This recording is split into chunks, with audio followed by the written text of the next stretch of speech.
Teacher ఉద్యోగాలకు సంబంధించి వాళ్ళను ఊరించి ఇది చేస్తాను అది చేస్తానని ఎన్నికలకు ముందు నుంచి నేను మెగా డిఎస్సి ఇస్తాను, మెగా డిఎస్సి నోటిఫికేషన్ విడుదల చేస్తాను అధికారంలోకి వచ్చిన తర్వాతనేనని చెప్పి అధికారంలోకి వచ్చిన తర్వాత తొలి సంతకం చేసి వాళ్ళను ఊరించి ఉడికించి చివరకు 2025లో మెగా డిఎస్సికి సంబంధించినటువంటి నోటిఫికేషన్ చంద్రబాబు నాయుడు విడుదల చేయడం జరిగింది. మీరు అర్హులైనటువంటి అభ్యర్థులు మీరెవరైతే అర్హత ఉంది అని చెప్పి ఎంపిక చేశారో ఆ అర్హత కలిగినటువంటి అభ్యర్థులకి కాల్ లెటర్లు పంపి వాళ్ళ సర్టిఫికేట్లన్నీ పరిశీలన కూడా పూర్తయిన తర్వాత తుది జాబితాలో వాళ్ళ పేర్లు గల్లంతు కావడానికి కారణం ఏమిటి? దానికి మీరు స్పష్టంగా సమాధానం చెప్పగలరా?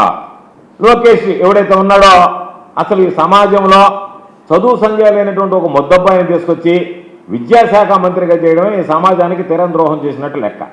అటువంటి వ్యక్తిని తీసుకొస్తే ఆ వ్యక్తి అక్కడ కూర్చొని ఎవడన్నా దీన్ని ప్రశ్నిస్తే వాళ్ళ మీద కేసులు పెడతానంటున్నాడు తప్ప నేను బాధ్యత వహిస్తా, నా పొరపాటు జరిగింది, పాపం అందరూ భావ ముఖ్యమంత్రిని నిన్న మహానాడులో పొగిడి పొగిడి పొగిడి పెట్టారు ఆ పిల్లవాడిని.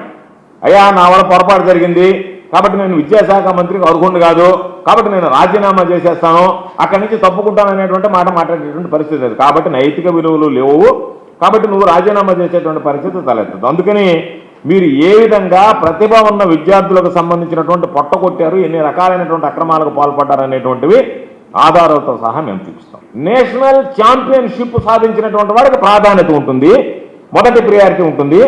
ఆటలో పాల్గొన్నటువంటి వాళ్ళకి తర్వాత ప్రియారిటీ ఉంటుంది.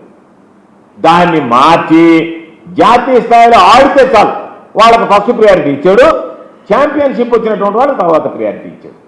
అంటే ఎవడైనా పార్టిసిపేట్ చేస్తే చాలు వాళ్ళందరూ కూడా మామూలుగా ఈరోజు నువ్వు చెప్పినటువంటి ఈ తప్పుడు ఆటల్లో లేనటువంటి వాటిల్లో నువ్వు కలిపినటువంటి నీకు అనుకూలమైనటువంటి వాటిల్లో నువ్వు ఒక 36 కలిపి 3% పెంచి వాళ్ళు పరీక్ష రాయబోలేదని చెప్పి ఆ పోస్టులన్నీ మీరు అమ్ముకున్నటువంటి మాట వాస్తవమా కాదా?